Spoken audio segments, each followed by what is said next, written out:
Welcome to The Real Report. We're going to be talking about the missing jobs numbers, layoffs rising at an alarming rate, and the astronomical number of small business owners can't even pay their rent. This is the canary in the coal mine. Hit the like button, subscribe with the notification bell, and discuss down below. It is beginning. 41% of small business owners could not pay rent in November.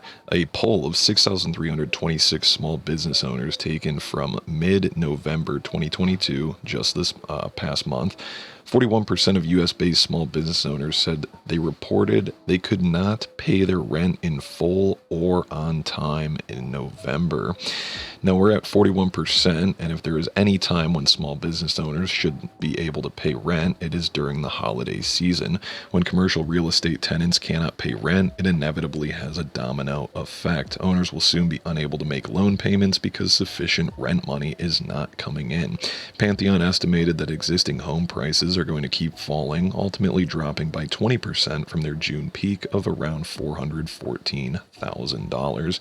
Now, of course, continuing on with the economic theme, the numbers are screaming that a giant tsunami of U.S. layoffs has now begun. We knew that the economic conditions were deteriorating, but this is getting ridiculous. The number of layoffs in November was 127% higher than it was in October. Compared to the same month in 2021, the number of layoffs in November was 417% higher.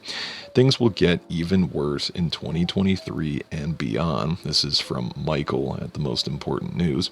Now, companies announced 76,835 job cuts in November, led by the technology sector.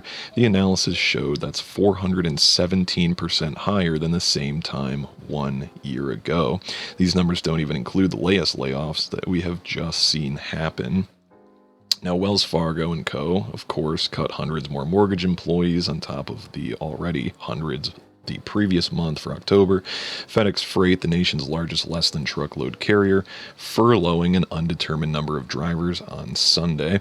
Have you ever heard of FedEx getting rid of workers prior to the holiday season before? Well, I certainly haven't.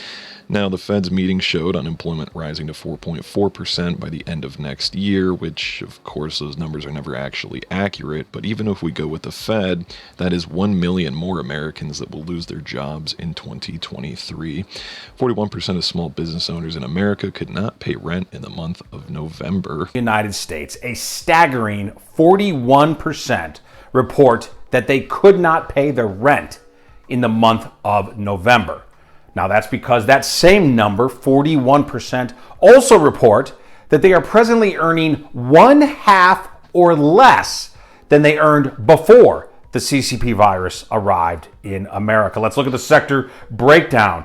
57% of beauty salons couldn't pay the rent. 45% of gyms, 42% of restaurants. Those numbers are absolutely insane to hear, and the fact that nobody is reporting on it is even more alarming. Again, 4 out of every 10 small businesses can't even pay rent. And to wrap things up, layoffs mount as job market gets murky. November jobs report likely to show hiring cooled again. So the growing number of businesses laying off workers en masse as they brace for a potential recession, triggered by high inflation and rising interest rates. Amazon, Apple, Meta, Lyft, Twitter, all included, and the Fed to trigger recession with higher interest rates, force consumers and ultimately businesses to pull back on spending as the pace of layoffs accelerates again in November and probably December. Merry Christmas, am I right? That would mark a drop from the 261,000 recorded in August and would be the weakest monthly job growth since December of 2020.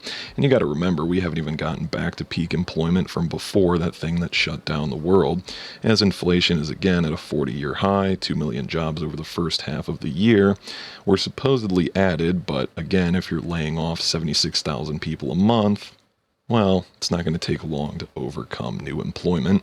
And again, that's 417% higher than the same time 1 year ago. So again, hit the like button, comment down below, and subscribe. Welcome to The Real Report.